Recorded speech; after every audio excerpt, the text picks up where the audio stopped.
Hello, my friends. Hello, my life warriors, wherever you are in the world. I hope you're having a good day. Welcome to the Day In, Day Out podcast.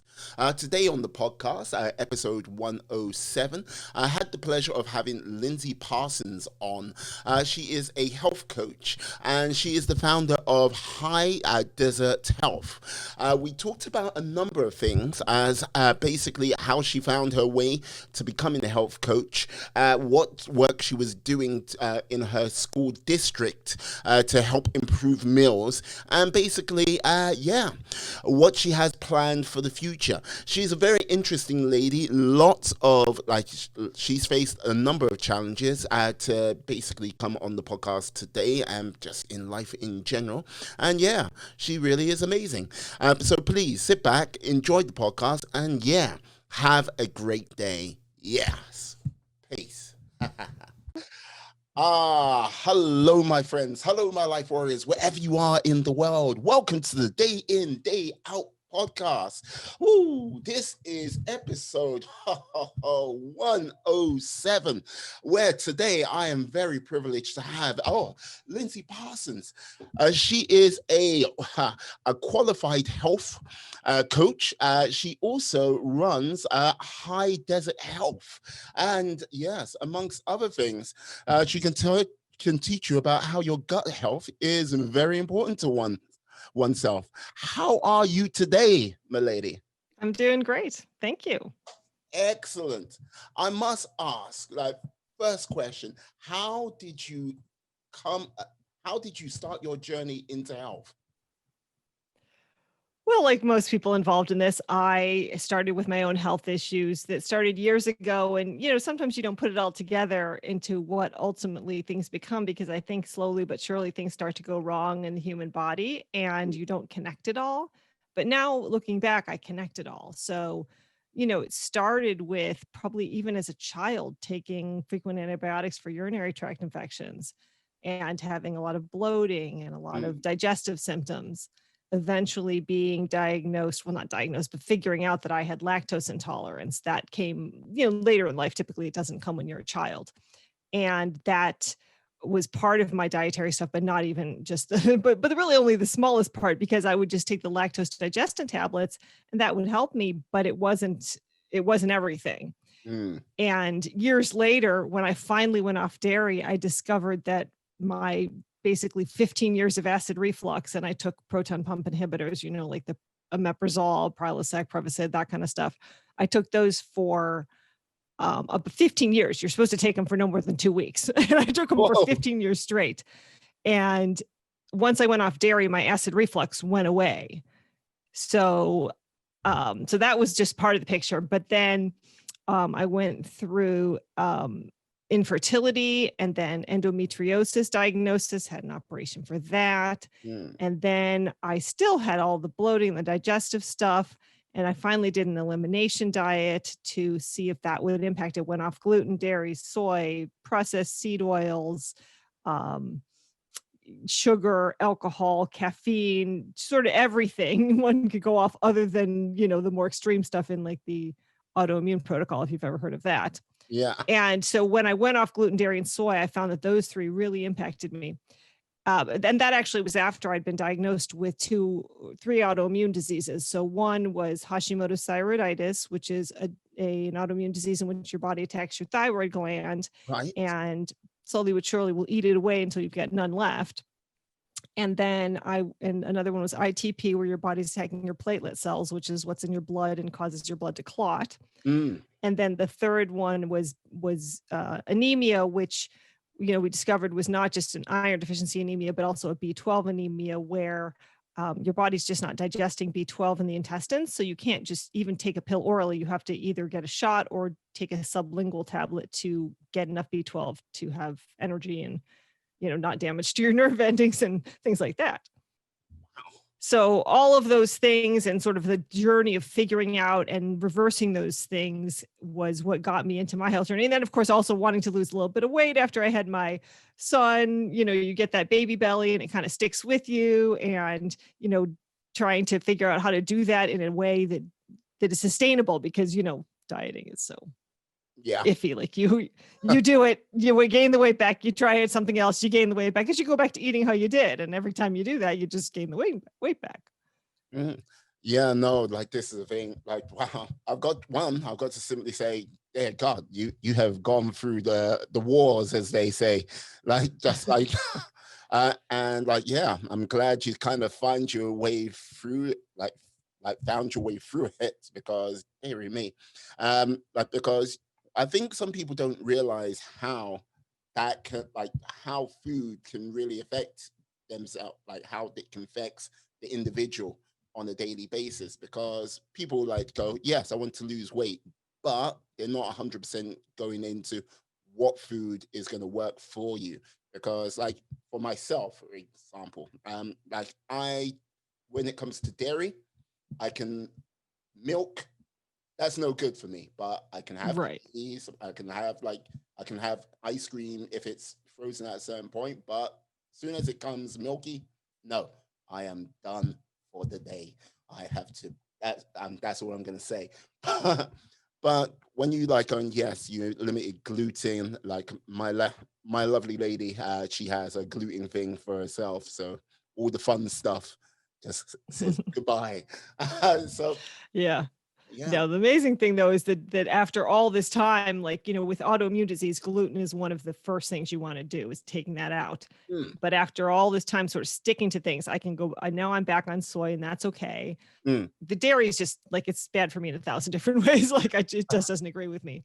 But the gluten, and I will cheat on both of those periodically now, because I've gotten my antibodies for Hashimoto's down to normal. mm. So I've effectively ended my disease when my endocrinologist said, what you can do is just wait until your gland is gone, and then we'll just give you replacement thyroid hormone. That was what I was told to do. And to me, that was just completely unacceptable. The idea, I'm just going to just sit and wait for the disease process to take away my entire gland until I have to use fake hormones to replace it. Like, No, crazy. yeah, no, I sometimes wonder about the medical profession, and like it's kind of like highlighted in this year, which the whole planet's going through with it, like going through at this present time. Like there has, like the first reaction is, yeah, let it, like for yourself, it's like let it do its work, let it win, and then yeah, we'll resolve it that way. And now it's with the rest of the world, it's like we'll lock you down, but we're not going to actually talk about healthy eating, exercise, or any of the other alternatives which can help people at this rate. Oh yeah. So No, not only that, I got censored, so I had put out right after COVID-19 hit, I had put out some information about some antiviral supplements that, I would use with people for, just to suppress viruses, or to, for something acute like a cold or flu. And yeah, I made a post all about that, mentioning COVID-19. yeah. And then I was contacted by the intermediary company for those supplements to say, you can't mention COVID-19 in conjunction with anything like this. Even if you put the FDA disclaimer saying, this isn't intended to treat or cure disease and blah, blah, blah. No, no, I had to take the name COVID-19 off my blog post. I couldn't mention it at all. I mean, they were somebody as small as me, and they were chasing after me. Oh yeah, no, like this is the thing.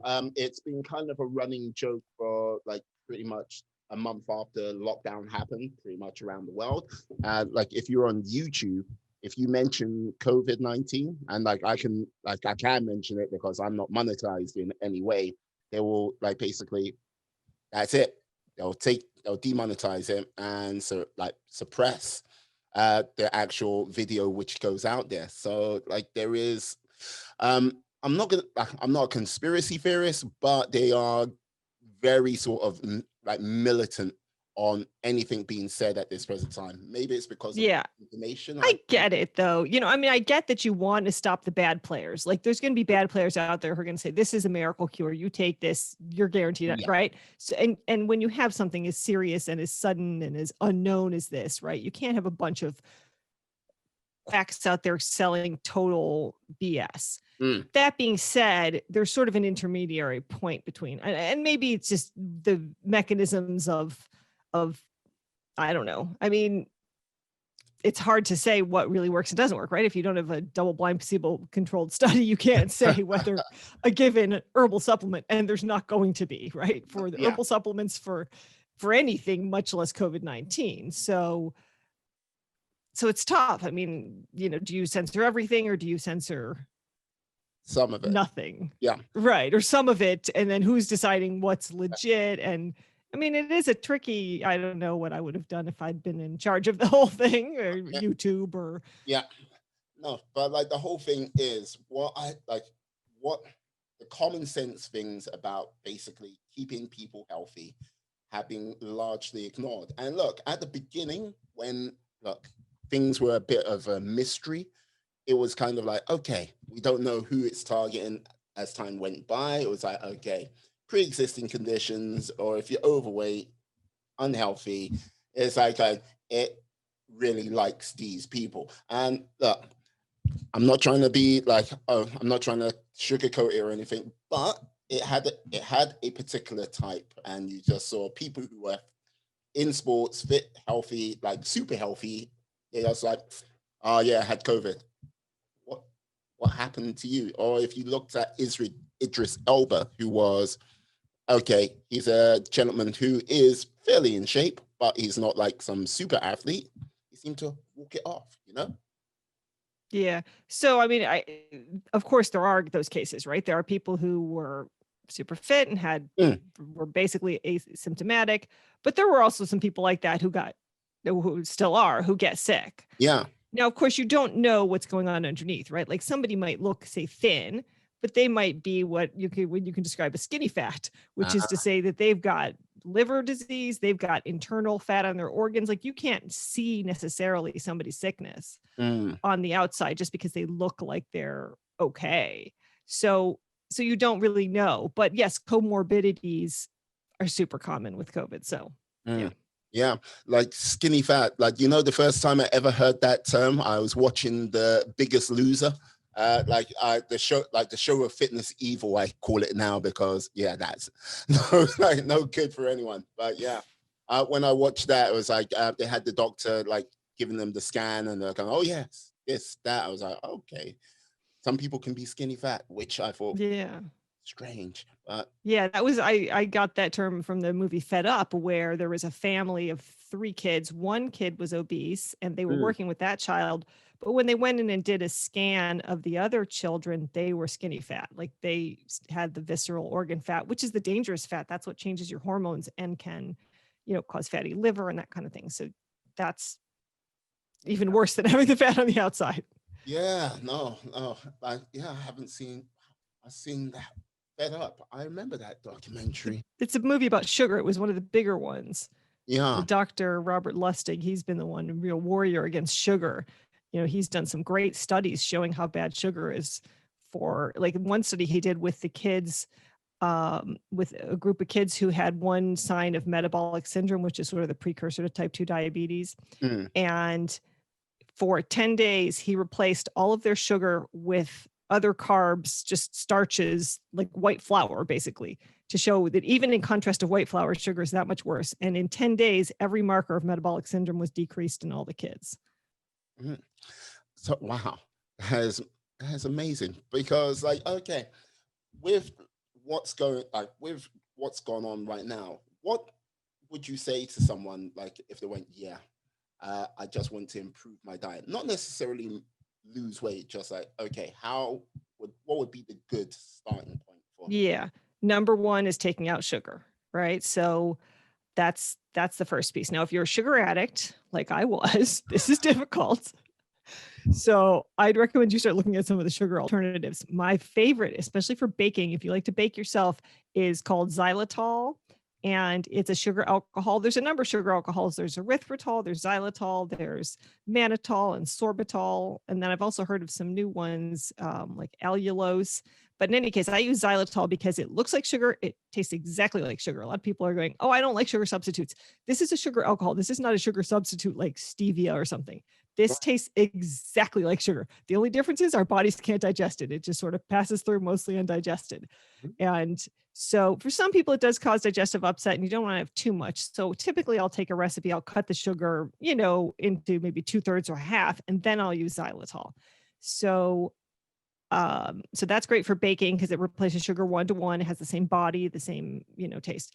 Then, of course, for things like if you just need some drops, you could use stevia or powder maybe in your beverages. That is going to have the bitter aftertaste, of course.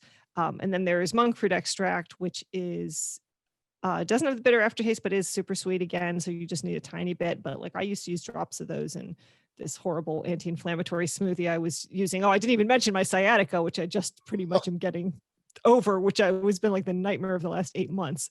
And so I was drinking this horrid smoothie, which the smell of it now alone will make me want to vomit. But it was like ginger, Right. like raw ginger, a huge knob of it.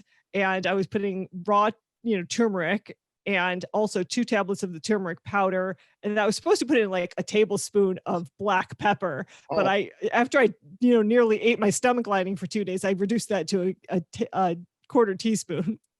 And then apple and like some apple and some cucumber and an alternative milk. I used cashew milk and no, it wasn't milk. It was yogurt. I used the alternative yogurt. Okay. Yeah. So anyway, I would drink that each day.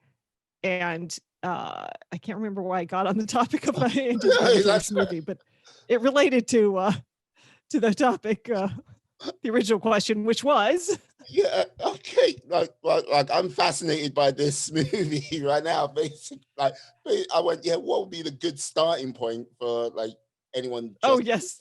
Right. We were talking about sugar, so I was using the monk fruit drops in that to make that like mildly palatable. So, right. So taking out sugar. So yeah, and if you don't want to bake yourself, you can just look for like keto stuff. There's the Lily's chocolates are all sugar-free. They have stevia, and any of the keto bars or keto foods will all be good. So that kind of stuff will help replace sugar for you. And your body will sort of detox off of it such that you probably won't have the cravings, because when you're eating sugar, you're sort of feeding the bad bacteria and yeast that lives off of it. And so it's like craving it for you. It's like you've got these bacteria, these yeast that are literally going, feed me. You can't, it's hard to not feed them. Yeah. So yeah, that's the first thing. And then the second thing would just be try to eat 5 servings of fruits and vegetables a day. That's another biggie, because that's where all your nutrients come from. Like people just I don't think people get enough, and honestly, I didn't before I got into all this work, get enough how important the nutrients in your food are for all your bodily processes. Like every enzymatic reaction, every, for example, the rebuilding of a cell wall or the creation of energy or digestion of food and then the use of it for all the functions of your body. This is all dependent on the things that are in fruits and vegetables. I mean, unless you're eating like organ meats, so for the most part, people need to get these nutrients from fruits and vegetables. And they don't get that. Like if you don't have those, that slowly but surely your body's just going to start to deteriorate, and it'll show up in some way or another. Each person, it deteriorates in a different way, but you got to get those fruits and vegetables. Yeah. I think it's one of those things where when it comes to food, like people have been, how can I say, sold the sort of quick and easy option rather than actually doing the sort of practical thing of actually preparing the meal. Because you think about it, like, okay, I won't lie, like there's been many a times where a microwave meal has come my way and yeah, I'm full, but it's not necessarily the best thing for me, if you get what I mean. Yeah, no, I mean, sometimes I'll say to my kids, because, they're kids and their father does a lot of the shopping. So, they'll might have a bagel for breakfast with a glass of orange juice. And then at lunch, they're just walking in and opening up a bag of chips and starting to eat. And I'm just like, okay, so you've had carbs, and carbs so far today. Like pretty much that's all you've eaten. There's no protein. There's no fruits and vegetables. I'm not counting juice. Sorry, it doesn't count in my book. It's got an orange on the side of the carton. Hey, maybe fresh squeezed, but like, as soon as you take all the fiber out, then you're basically just taking, all the sugar and mixing it with a little water and flavoring. Yes. Sure. I wouldn't be a good spokesman for the orange juice industry. I think your check is being stopped right now. Darn it, my payoffs have stopped. Yeah, I could hear the truck pulling up. That's like, beep, beep. Oh, that's what she said. No. um, so yeah. So they like basically carbs, a glass of orange juice or a carton, however it goes. And yeah, do they sort of like, do you sort of sit and like manage to wrangle them down for a proper meal in the evening, or is it just like, yeah? Oh yeah, we do. We cook and we teach them to cook. Both of my boys, my 16-year-old has been cooking for a few years now. He makes dinner once a week. And my 12-year-old, we just started him this year cooking. So once a week, he should be making dinner tonight. Yeah. That's what I call a well-trained household. Oh yeah, I'm raising nice husbands. It's like, yeah, well-trained husbands. He can cook. He's good. They can clean. They have chores every day. They know how to clean everything in this house. They know every chore. They've been doing their laundry since, they were probably about 6 or 7. Awesome. And like when they make a meal for the family, what does that consist of? Or is it like just like, something really? Yeah. So let's see. My son cooked on Sunday night. He made something called Haitian patties, which he uses puff pastry, and then it's a ground beef mixture that has habanero peppers and red pepper and some different stuff. And then he puts it in the puff pastry and cooks that. I just use a gluten-free tortilla on the side and eat the same stuff. And then he makes a beautiful sauce with cilantro and avocado and serrano pepper. It's he'll put it all blended up in the Cuisinart, and that goes on top of them. And then a salad on the side. Wow. No, like he can cook. It's a real meal. It's a real meal. Yeah, he can cook. He's made slow cooker, like pulled pork. He's done, he has his regulars. He likes to make a pasta puttanesca and carbonara. Those are a couple of his favorites. Yeah. Yeah. Don't talk to me about pulled pork or anything like that. The reason why, like, do you have Netflix? Mm-hmm. Okay. Have you watched Chef's Table? I think I've watched it a couple times. Yeah, no, like this season, it was all about barbecue, and I've got to say, like they just opened up this lady, and it's like the cinematography, and like I was just there, literally, just like, oh my god, trailer just played, I was like, hit play, and I was away, like 2 episodes like that. I was like, oh my god, like, you're binge watching Chef's Table. Oh no, look, put it this way, 2 episodes just went so quickly. I was like, had to save the other 2. I was like, I remember an episode of it was about barbecuing. It was an entire show about barbecuing. I think they were following barbecue masters, and I remember that very distinctly. And all the different, they talk about what the real official barbecue is. It's not like the thick sauces. You just put on some vinegar and some salt, I think, or something like that, and pepper, and that's it. Oh yeah, and like this is the thing, yeah, precisely, and it was a magical thing to see. I'll tell you. Oh, it's a magical thing to eat, and then the cracklings. That's the other bit. Yeah, the skin. Oh my goodness. Yeah. Like you see, if this is the thing, every time I've come to the United States, I've been on the East Coast, from Boston all the way down to Washington D.C., Virginia, and like. The whole thing is, like, after watching that show, I'm going to have to make a pilgrimage to go to Austin, and then basically, it's a small town outside of Austin, and yes, got to be. Yeah. I think did they feature the Salt Lick on that one? Was that the place? I can't remember. Maybe. But I feel like was it a recent episode of the Chef's Table? Yeah, it was basically. I think I watched that. Yeah, because we lived in Austin and we went to the Salt Lick. Oh, fantastic. Where you got to queue outside, you get your number and everything like that? Was it? I don't remember the exact logistics of eating there, and it may have changed since we lived there. It was in, let's say, I did my master's at University of Texas at Austin, so I was there from, I think, 96 to 8. Awesome. What to say? Thank you. Thank you for this moment. It's just like that, talking about that sort of small segment always makes me happy. Always brings a smile to my face. So it's like pork, that magical animal. Oh, it's like, yes. What, bacon, pork chops, Uh, and like, pulled pork. That's all from the same animal? yeah, it's like, why is that pig got two legs? You can't eat a magnificent animal like this all at once. You got to savor it. Yeah. With like, I'm like, see, I've lost my train of thought. Like, yeah. So with this, like, you started like coaching people. How did you sort of like, you got certified, but what made you say, okay, I'm going to make the huge jump to like, oh, okay, coaching people and helping people on that side? So my previous career was in international education. So I was a study abroad advisor at the University of Georgia. And then I went back and got my doctorate in education in hopes of continuing in that career path. And then was adopting a child, was moving, had to prioritize my husband's career and we needed health insurance. This was prior to Obamacare passing in the US. And I ended up having to work for my father for 5 years in order to, well, I didn't have to work for 5 years, but it worked out because I got a part-time job with him, started doing HR and finance for his new company that split apart, got health insurance through him before we were able to get it on the open market and before my husband had a job that had benefits eventually.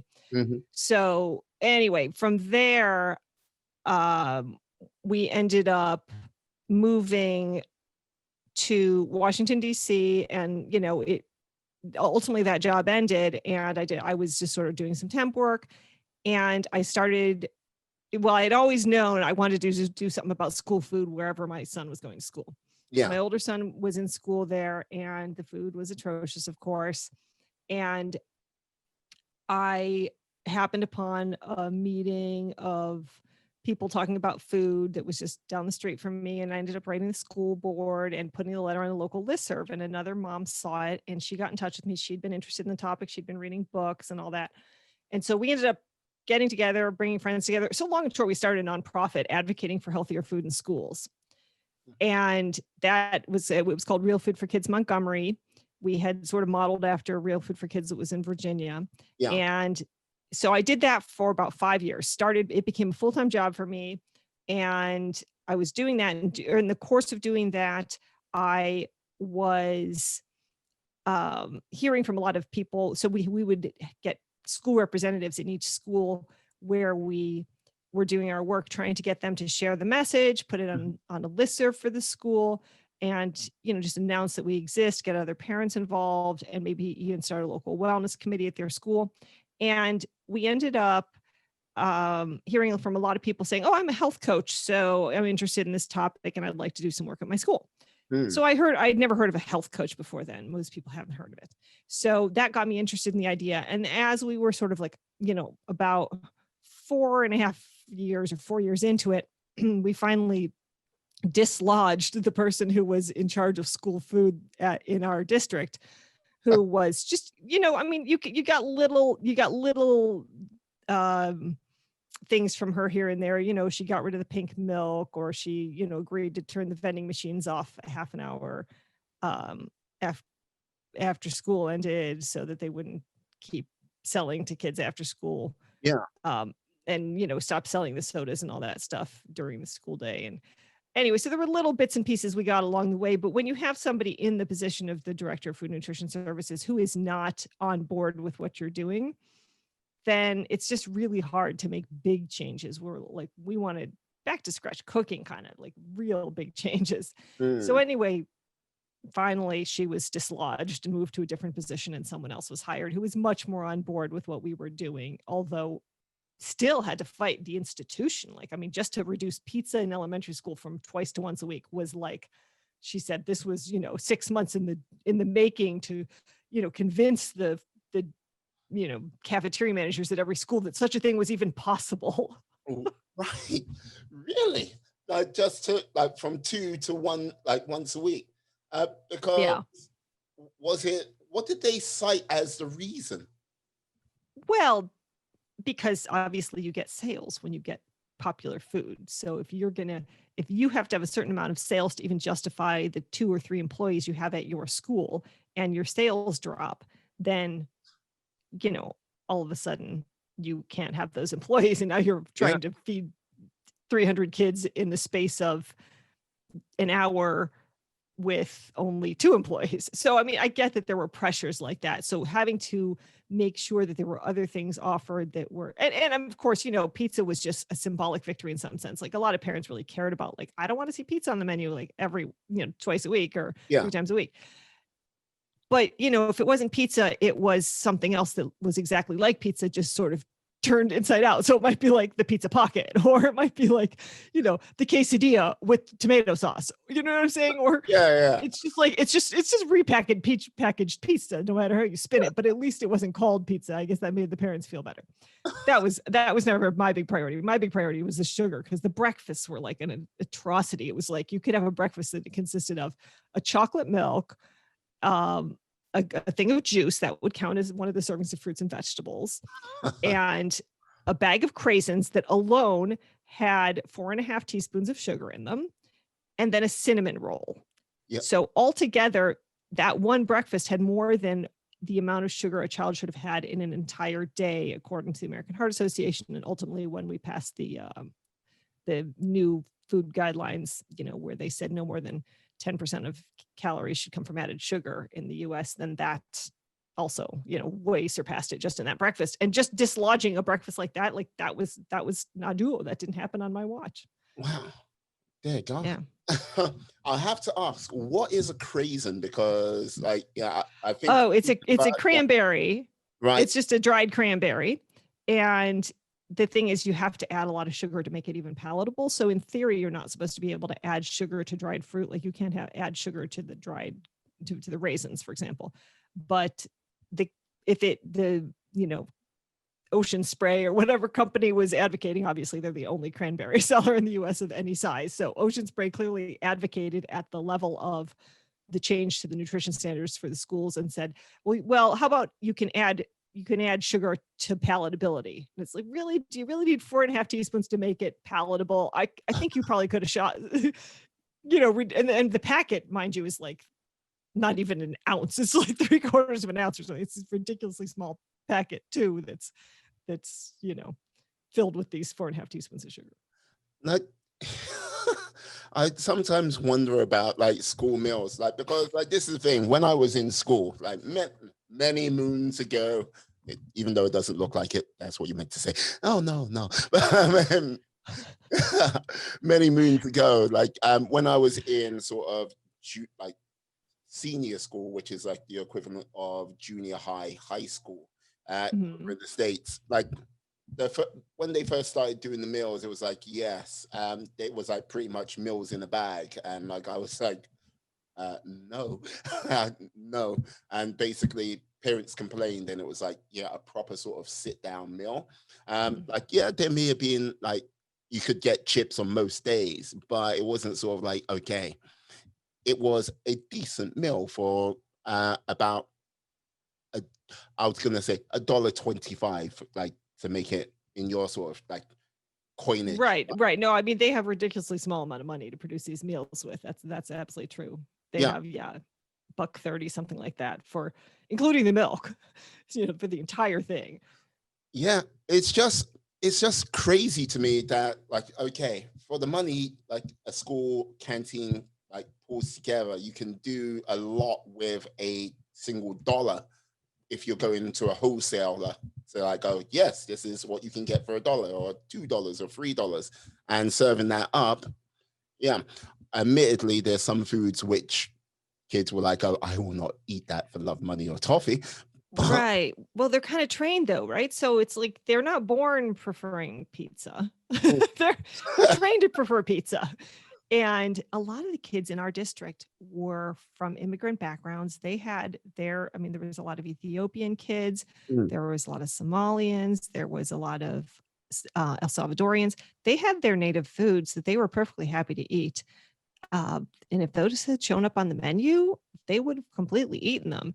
They were not addicted to, they would come to school and learn to eat those typical American junk foods. yeah, Or kid foods, whatever you want to call it, burgers and pizza and that kind of stuff. And then after that, they wouldn't even want to eat their native food anymore. So it was like the schools were not just not educating them on proper nutrition, they were doing the opposite. They were uneducating them. They were Yeah. training them for bad nutrition. And I'll tell you, we didn't, what finally really brought about some changes was, we tried for a while to get some legislation passed. We went to the state legislature in Maryland, and, right where we were at the point of, passing something, it was like, they would come in and lobby against us and get the Republicans on board, and they would always, quash anything we were trying to do. So finally I gave up on that. And we just made fortunately we had this whole system in Maryland where there were only, I think it was 24 school districts in the entire state, because it was just by county, whereas there can be states in the US that have 150 or 300 school districts. So there it would have been impractical. But we only had 24. So we started a school food environment grades with a coalition of organizations in Maryland, and we started rating the schools. And of course, our district, which was Montgomery County, and it was the most prestigious district, it was one of the best school districts in the country. They, of course, wanted to be on top, and they came out, I think, on the first ones with a C+ as their school food grade. And so that was, of course, completely unacceptable. The second year, I think they got a B-. Well, that was when we finally dislodged the Director of Food and Nutrition Services. But that, that continues. And now the state is like slowly but surely improving. That was why they moved to only once a week pizza, because we stuck that right on there. We said, that was literally one of the criteria, that variety had to be, of the 12 criteria we had, variety was one of them. There was like farm to school, there was reducing sugar, there was getting rid of the artificial colors and, harmful ingredients, artificial colors and flavors, on and on. So salad bars, that kind of stuff. Yeah. Anyway, but all this, you had asked me about health coaching, and I've gone on a big tangent. Long and short, I decided to get out of once I felt like I'd done my job, and we had a good person in place, and we were really doing some good changes. My husband wanted to move out west and be by the mountains. That was finally when we decided to move. By the way, this was outside of DC, all that. Yeah. And so then we finally decided to move, and I needed to find a new career. And I've always been interested in, helping people and teaching people. I was a teacher before. That was one of my first careers. I was a French and Spanish teacher. And so I ended up, taking a health coaching course, getting certified. And, I had worked with a friend too. She was addicted. She was had a binge eating disorder. In like 3 weeks, I got her to get off of that. She would go into fast food restaurants and just like keep eating until the food literally was forced coming back up because there was no more room. And so I got her off of that in like 3 weeks. And so that really inspired me, like coaching people would be this cool, fun thing. So. Yeah, no, like this is big. Wow.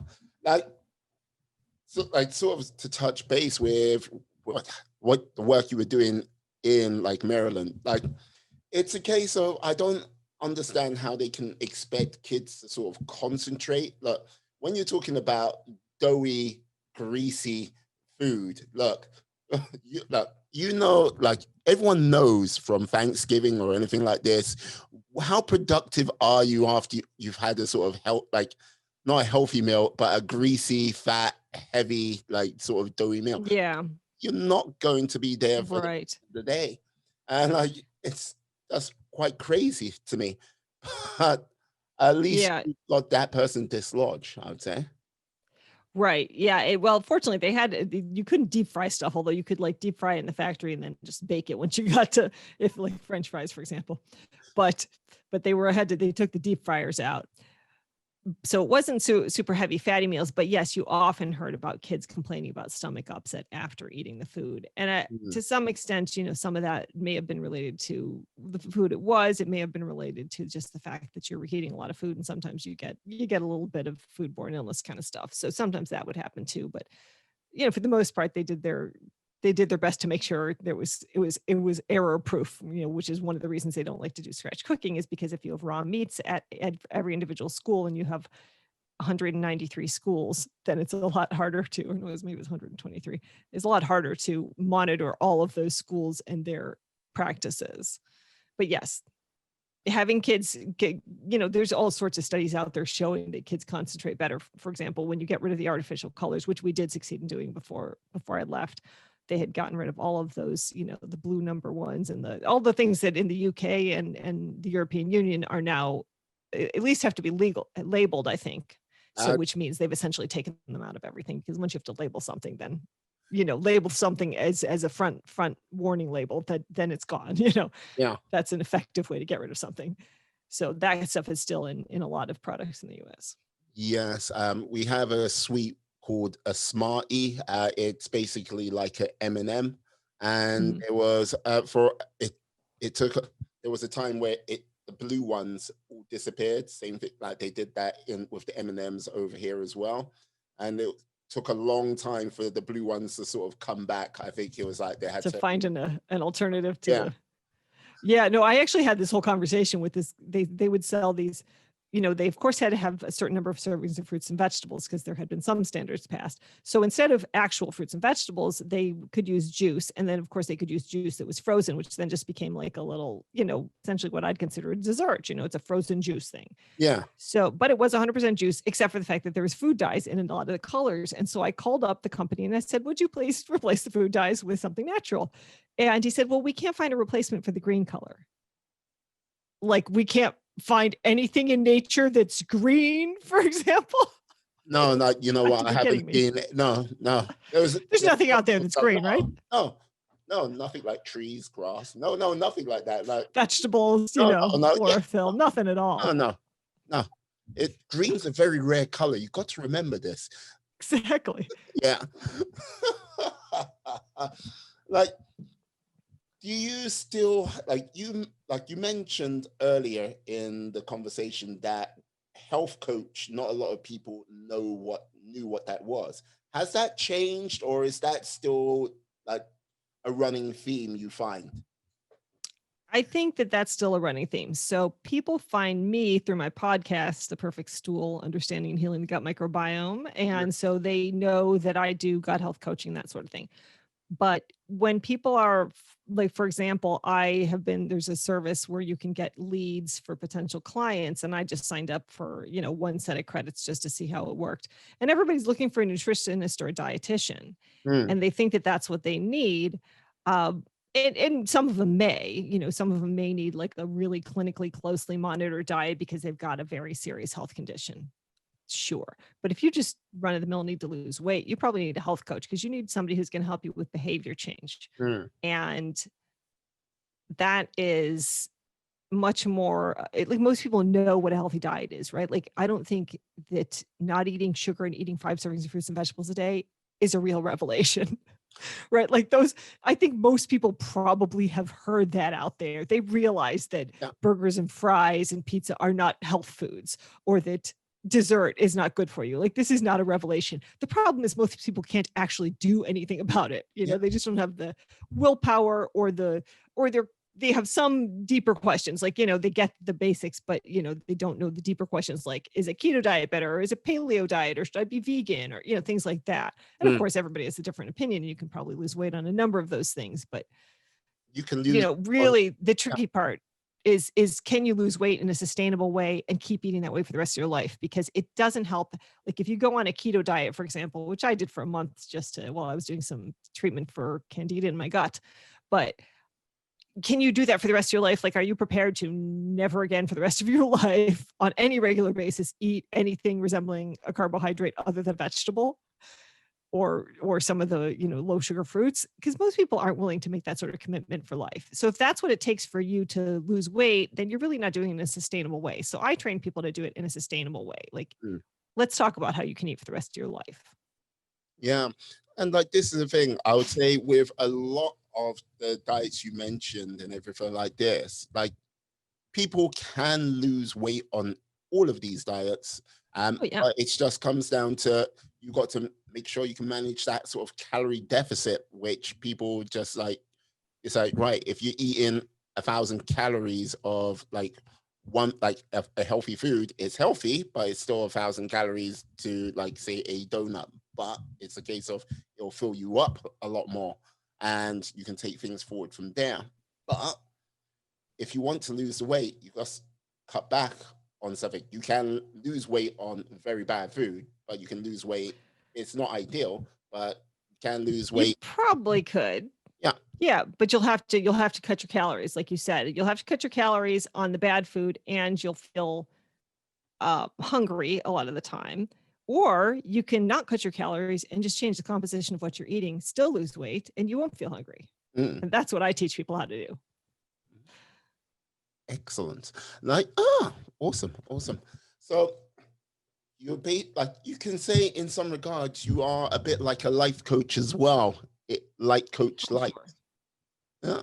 Yeah, there was a life coaching certification. I never quite finished that part because I realized that if I were life coaching, it could take me in 1,000 different directions. I'd have to figure that out and remarket all that, and too much. But yes, when we do the health coaching, we cover, what other areas of your life are there deficits in? Because sometimes that's why, you don't have the relationship you want. You don't have the job you want. You don't spend the time doing creative things or really doing things that are your passions, or you have a source of stress in your life. There's a lot of other reasons why people gain weight. So we address all those reasons as well when I do a weight loss type program. And so it is life coaching too. Yeah. Perfect. You mentioned your podcast. What type of people do you get on your podcast on a sort of a day-to-day basis? So every other podcast, I just talk about a topic myself. And then every other podcast, I have a guest on. And I have had practitioners who do gut health stuff, different types of, I've had MDs, I've had naturopaths and I've had PharmDs, and I have had researchers who do gut health research, and then I've had patients who have done fecal transplants. And that's something that's actually in the UK you can get at a clinic for a lot of different conditions. But in the US, the only condition you can get a fecal transplant for from a doctor is recurrent C. difficile infection, which is a really, terrible bacteria that causes like explosive diarrhea until there's nothing left in your body. And then, you can even die from it. So that's the only thing you can get a proper, clinically done fecal transplants. So a lot of people in the US are doing it themselves. So I've interviewed a good number of those people who have done it for other conditions like ulcerative colitis or SIBO or small intestine bacterial overgrowth. So what would you say was one of the things surprised you learned while you were doing podcasting? Surprised me. Well, I guess the thing that most surprised me was that once my podcast just got a little bit popular, I started getting a lot of people reaching out to be on my podcast. So I didn't have to I haven't gone out and sought after a guest, at least I feel like it's been a year. And I'm getting, you get a lot of requests of people that are just completely off topic, but I get a lot of really good requests, like people I've heard on other people's podcasts. And I thought, I ought to have that person on my podcast. And then their PR people reach out to me. So it's been nice. I haven't had to work that hard to find good guests. Superb. And I have to ask, what would be like in 2021, the year of hope? It's definitely gonna be a better year for me. Well, yes. Well, put it this way: change of president. Lots of things happening, to say the least. Yes, and my sciatica being gone. That's going to be the miracle. I'm sure. I've been a near invalid for 8 months. So. Oh damn! It's been really bad. I have my fingers crossed for you, and I wish you a speedy recovery. Thanks. No worries. What do you have any sort of long-term plans for 2021 or 2022, or is it just like you're playing it by ear? What is it? It's funny. I told my husband I want to do this goal setting because I listened to this podcast and it's all about the goal setting. They have a goal setting retreat. I'm like, we need to sit down and really think big because we really had to think big to make this move from DC to quit my job to.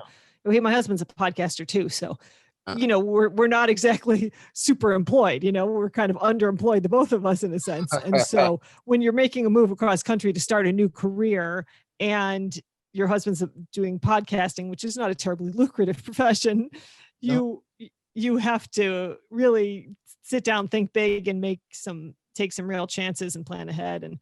But that being said, I completely live in the moment. Like if you asked me what's happening, what's on your schedule tomorrow, I haven't the vaguest idea. I'll know tonight at 11. I'll look at my phone. I'll see what's on my schedule for tomorrow. I can barely plan a week in advance, much less 2 years in advance. So next year I'll probably keep doing the same thing I'm doing. I hope just to keep doing more and more gut health coaching because I love that.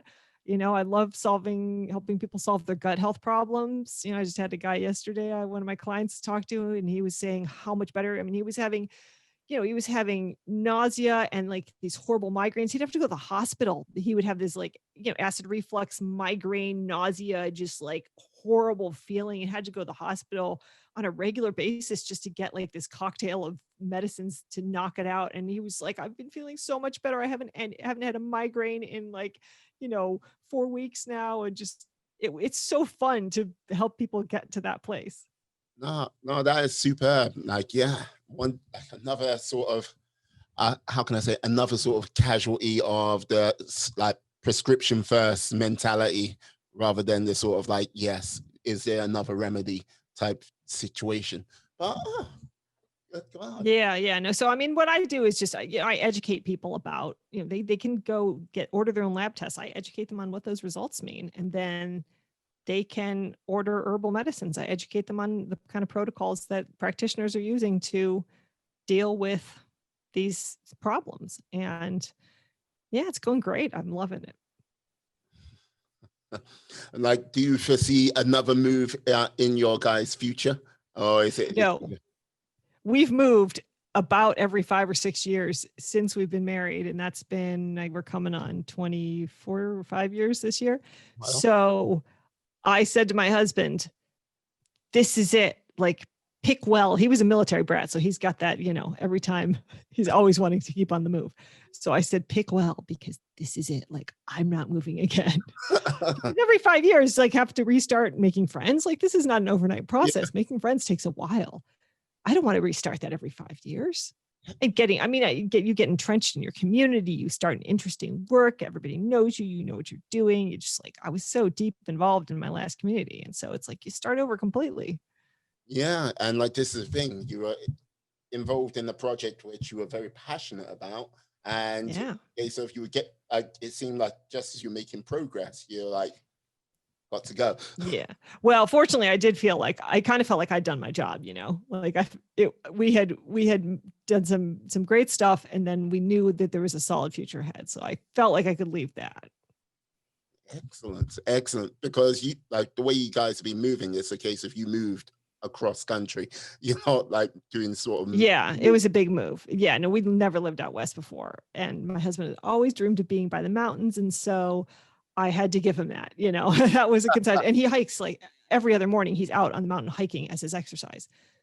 Nice. Like, he gets up and does like a very, strenuous uphill hike, hangs out at the top of a mountain, looks around, gets happy, comes down, and like, he's just a happier person all around because of it. Because he loves that. He just loves nature and being out and animals and that kind of stuff. His podcast is about climate change. Right. Okay. Awesome. Do you go out with him, or is it just a case of go have your fun? I'll see you when you return. You know what? I was actually thinking this morning, like, mind you, I only took a walk around the block for the second time since July yesterday. Like, that's how bad my sciatica has been. I couldn't even walk, essentially. So hiking was far out of question. But I actually was thinking this morning, like, I wonder if I could go on his hike with him. Like, I hate walking uphill, and it's not like my thing.